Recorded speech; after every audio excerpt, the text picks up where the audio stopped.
తిరుమల శ్రీవారి ఆలయంలో శుక్రవారం భాష్యకారుల సాత్తుమోర ఘనంగా జరిగింది. శ్రీరామానుజులవారు జన్మించిన వైశాఖ మాస ఆరుద్ర నక్షత్రాన్ని పురస్కరించుకుని ప్రతి ఏటా భాష్యకారుల సాత్తుమోర నిర్వహిస్తారు.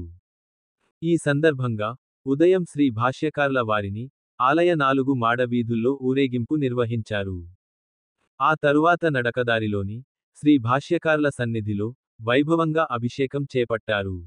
శ్రీభాష్యకారుల వారిని మరో తిరుచ్చిపై ఆలయ మాడ వీధుల్లో ఊరేగింపు నిర్వహిస్తారు. ఆ తరువాత ఆలయంలో విమాన ప్రాకారం చుట్టూ ప్రదక్షిణ చేస్తారు. రాత్రి భాష్యకారుల వారి సన్నిధిలో సాత్తుమొర నిర్వహిస్తారు. ప్రత్యేక ఆభరణాలతో సళ్లింపు చేపడతారు. ఈ కార్యక్రమంలో తిరుమల శ్రీ శ్రీ శ్రీ పెద్దజీయర్ స్వామి, శ్రీ శ్రీ శ్రీ చిన్నజీయర్ స్వామి, ఇతర అధికారులు పాల్గొన్నారు.